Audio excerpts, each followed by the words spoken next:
ನಮಸ್ಕಾರ ವೀಕ್ಷಕರೇ. ತುಂಬ ಜನಕ್ಕೆ ಈ ಒಂದು ಗೊಂದಲ ಇರುತ್ತೆ. ಪಿತ್ರಾರ್ಜಿತ ಆಸ್ತಿಯಲ್ಲಿ ಯಾರ್ಯಾರಿಗೆ ಹಕ್ಕಿರುತ್ತೆ, ಯಾರ ಹಕ್ಕನ್ನು ಕೇಳ್ಬೋದು, ಮತ್ತು ಪಿತ್ರಾರ್ಜಿತ ಆಸ್ತಿನ ಹೇಗೆಲ್ಲ ಭಾಗ ಮಾಡ್ಕೋಬೋದು, ಅಂದರೆ ಯಾವ ವಿಧಾನಗಳ ಮೂಲಕ ನಾವು ಪಿತ್ರಾರ್ಜಿತ ಆಸ್ತಿಯಲ್ಲಿ ಪಾಲನ್ನು ತೊಗೋಬೋದು, ಮತ್ತು ಇದರಲ್ಲಿ ಯಾರ್ಯಾರು ಲೀಗಲ್ ಏರ್ಸ್ಗಳು ಇರ್ತಾರೆ ಅನ್ನೋದು ತುಂಬ ಡೌಟ್ ಇರುತ್ತೆ. ಅದನ್ನು ತುಂಬ ಸಲ ಕೇಳ್ತಾ ಇರ್ತಾರೆ. ಇದಕ್ಕೆ ಸಂಬಂಧಪಟ್ಟಂತೆ ಈ ವಿಡಿಯೋ ಮಾಡ್ತಾ ಇರೋದು. ಸಾಮಾನ್ಯವಾಗಿ ಪಿತ್ರಾರ್ಜಿತ ಆಸ್ತಿ ಅಂದರೆ ಆನ್ಸೆಸ್ಟ್ರಲ್ ಪ್ರಾಪರ್ಟಿ ಅಂತ ನಾವೇನಂತೀವಿ, ಅದು 3 ತಲೆಮಾರಿನವರಿಗೆ ಅಂತೇಳಿ ಪರಿಗಣಿಸಲಾಗುತ್ತೆ ಪ್ರಸ್ತುತವಾಗಿ. ಅಂದರೆ ನಾವು ಒಂದು ಪಿತ್ರಾರ್ಜಿತ ಆಸ್ತಿಯಲ್ಲಿ ಪಾಲು ಪಡಿಬೇಕಂದ್ರೆ ನಮ್ಮ ತಂದೆಯ ಆಸ್ತಿ ಆಗಿರಬೇಕು, ಅಂದರೆ ನಮ್ಮ ತಾತನ ಆಸ್ತಿ ಆಗಿರಬೇಕು. ಅದು ಮೊಮ್ಮಕ್ಕಳಿಗೆ ಪಿತ್ರಾರ್ಜಿತ ಆಸ್ತಿ ಆಗುತ್ತೆ.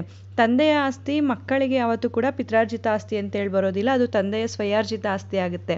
ಅದರಿಂದ ಪಿತ್ರಾರ್ಜಿತ ಆಸ್ತಿ ಅಂದರೆ ಫಸ್ಟು ತಿಳ್ಕೊಬೇಕಾಗಿರೋವಂಥದ್ದು ತಾತನ ಆಸ್ತಿ ಅಥವಾ ನಮ್ಮ ತಂದೆ ಏನಿರ್ತಾರೆ ಅವರ ಆಸ್ತಿ ಆಗಿರುತ್ತೆ. ಅದು ವಂಶ ಪಾರಂಪರ್ಯವಾಗಿ ಬಂದಿರೋಂಥ ಆಸ್ತಿಗಳು ಕೂಡ ಆಗಿರುತ್ತೆ. ಅದರಲ್ಲಿ ಯಾರು ಕೂಡ ಅಂದರೆ ನಮ್ಮ ತಂದೆ ಆಗಿರ್ಬೋದು, ತಾತ ಆಗಿರ್ಬೋದು, ಅವರು ಕೂಡ ಸಂಪಾದನೆ ಮಾಡದೇ ಇದ್ರೂ ಅದು ಪಿತ್ರಾರ್ಜಿತವಾಗಿ ಬಂದಿರೋಂಥ ಆಸ್ತಿ ಅಂದರೆ ಅವರ ತಲೆಮಾರುಗಳಿಂದ ಬಂದಿರೋ ಆಸ್ತಿಗಳನ್ನ ನಾವು ಪಿತ್ರಾರ್ಜಿತ ಆಸ್ತಿ ಅಂತಲೂ ಕರಿತೀವಿ.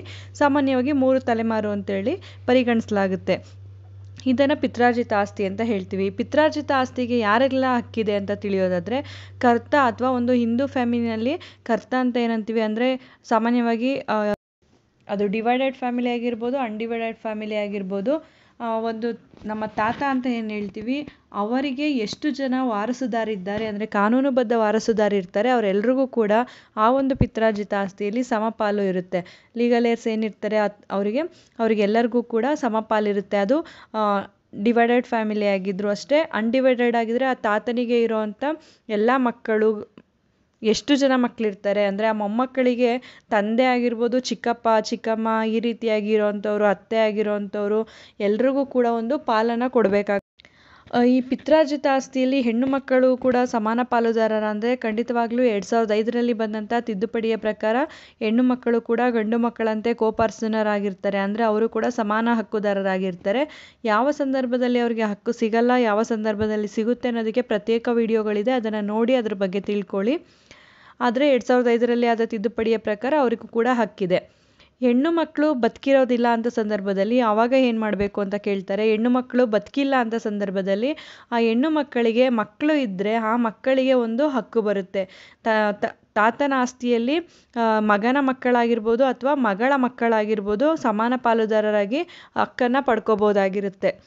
ಒಂದು ವೇಳೆ ಮಗ ಬದುಕಿಲ್ಲ ಅಂದರೆ ಅವನ ಮಕ್ಕಳು ಅಥವಾ ಅವರ ಹೆಂಡತಿ ಆ ಪಾಲನ ಪಡ್ಕೋತಾರೆ. ಅದೇ ರೀತಿ ಹೆಣ್ಣು ಮಕ್ಕಳು ಬದುಕಿಲ್ಲ ಅಂದರೆ ಆ ಒಂದು ಹೆಣ್ಣು ಮಗಳ ಮಕ್ಕಳೇನಿರ್ತಾರೆ ಅವರಿಗೆ ಒಂದು ಆಸ್ತಿಯ ಹಕ್ಕನ್ನು ಕೊಡಬೇಕಾಗುತ್ತೆ.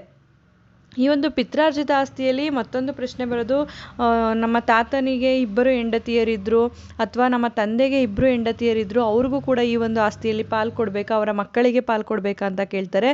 ಯಾವುದೇ ಒಂದು ಪಿತ್ರಾರ್ಜಿತ ಆಸ್ತಿಯಲ್ಲಿ ಕಾನೂನುಬದ್ಧವಾಗಿ ಮದುವೆ ಆದಂಥ 2ನೇ ಹೆಂಡತಿ ಆಗಿರ್ಬೋದು, 3ನೇ ಹೆಂಡತಿ ಆಗಿರ್ಬೋದು, ಅಂಥವರಿಗೆ ಕಾನೂನು ರೀತಿಯಲ್ಲಿ ಮದುವೆ ಆಗಿದ್ರೆ ಅಂದರೆ ಆ ಮದುವೆಯನ್ನು ಕಾನೂನು ಮಾನ್ಯ ಮಾಡಿದರೆ ಅಂಥ ಸಂದರ್ಭದಲ್ಲಿ ಅವರು ಕೂಡ ಹಕ್ಕುದಾರರಾಗಿರ್ತಾರೆ, ಅವರ ಮಕ್ಕಳು ಕೂಡ ಹಕ್ಕುದಾರರಾಗಿರ್ತಾರೆ. ಅದೇ ಕೆಲವೊಂದು ಸಂದರ್ಭದಲ್ಲಿ ಯಾವುದೇ ರೀತಿ ಕಾನೂನುಬದ್ಧ ಮದುವೆ ಇಲ್ಲದೆ ಇದ್ದರೆ, ಅದು ಒಂದು ಅನರ್ಹ ಮದುವೆ ಆಗಿದ್ದರೆ ಆ ಒಂದು ಹೆಂಡತಿಗೆ ಆ ಒಂದು ಹಕ್ಕು ಸಿಗೋದಿಲ್ಲ. ಆದರೆ ಆಕೆಯ ಮಕ್ಕಳಿಗೆ ಆ ಒಂದು ತಂದೆ ಯಾರಿರ್ತಾರೆ ಆ ಮದುವೆ ಆದಂಥ ವ್ಯಕ್ತಿ ಅವರ ಸ್ವಯಾರ್ಜಿತ ಆಸ್ತಿಯಲ್ಲಿ ಹಕ್ಕು ಸಿಗುತ್ತೆ, ಪಿತ್ರಾರ್ಜಿತವಾದ ಆಸ್ತಿಯಲ್ಲಿ ಸಿಗೋದು.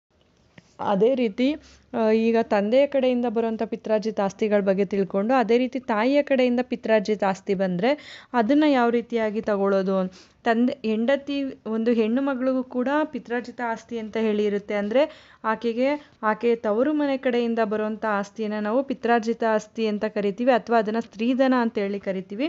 ಅದರಲ್ಲಿ ಬೇರೆ ರೀತಿಯಲ್ಲಿ ಈಗ ತಂದೆಯ ಕಡೆಯಿಂದ ಹೇಗೆ ಆಸ್ತಿ ಬರುತ್ತೋ ಪಿತ್ರಾರ್ಜಿತವಾಗಿ, ಅದಕ್ಕೆ ಇರುವಂಥ ಕಾನೂನು ವಾರಸುದಾರರು ಈ ತಾಯಿ ಕಡೆಯ ಪಿತ್ರಾರ್ಜಿತ ಆಸ್ತಿಯಿಂದ ಸಿಗೋದಿಲ್ಲ. ಹೇಗೆ ಅಂದರೆ ಅದನ್ನು ನಾವು ಸ್ತ್ರೀಧನ ಅಂತ ಕನ್ಸಿಡರ್ ಮಾಡೋದ್ರಿಂದ ಆಕೆಯ ಮಕ್ಕಳಿಗೆ ಆಗಿರ್ಬೋದು, ಆಕೆಯ ಗಂಡನಿಗೆ ಆಗಿರ್ಬೋದು, ಈ ಒಂದು ಆಸ್ತಿಗಳಲ್ಲಿ ಯಾವುದೇ ಹಕ್ಕು ಆಕೆ ಬದುಕಿರೋವರೆಗೂ ಇರೋದಿಲ್ಲ. ಅದು ಆಕೆಯ ಸೆಲ್ಫ್ ಅಕ್ವೈರ್ಡ್ ಪ್ರಾಪರ್ಟಿ ಅಂತಲೇ ಪರಿಗಣಿಸಲಾಗುತ್ತೆ. ಇದಕ್ಕೆ ಸಂಬಂಧಪಟ್ಟಂತೆ ಸ್ತ್ರೀಧನ ಅಥವಾ ಹೆಣ್ಣು ಮಕ್ಕಳ ತವರು ಮನೆ ಆಸ್ತಿನ ಹೇಗೆಲ್ಲ ಬಳಸ್ಕೋಬೋದು, ಅದರಲ್ಲಿ ಯಾರೆಲ್ಲ ಹಕ್ಕುದಾರರು ಇರ್ತಾರೆ ಅನ್ನೋದ್ರ ಬಗ್ಗೆ ವಿಡಿಯೋ ಇದೆ, ಅದನ್ನು ನೋಡಿ ತಿಳ್ಕೊಳ್ಳಿ. ಸ್ತ್ರೀಧನ ಪಡೆದಿರೋಂಥ ಮಹಿಳೆ ಮೃತಪಟ್ಟರೆ ಆ ಒಂದು ಸ್ತ್ರೀಧನದ ಆಸ್ತಿ ಆಕೆಯ ಗಂಡನಿಗೆ ಸಿಗೋದಿಲ್ಲ, ಆದರೆ ಆಕೆಯ ಮಕ್ಕಳಿಗೆ ಸಿಗುತ್ತೆ.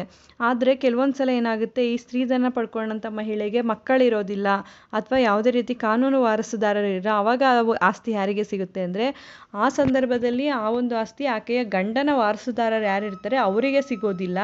ಆಕೆಯ ತವರು ಮನೆಯ ವಾರಸುದಾರರು ಯಾರಿರ್ತಾರೆ ಅವರಿಗೆ ಅದು ರಿಟರ್ನ್ ಹೋಗುತ್ತೆ. ಈ ರೀತಿಯಾಗಿ ನಾವು ತಿಳ್ಕೊಬೋದಾಗಿರುತ್ತೆ ಪಿತ್ರಾರ್ಜಿತ ಆಸ್ತಿಯಲ್ಲಿ.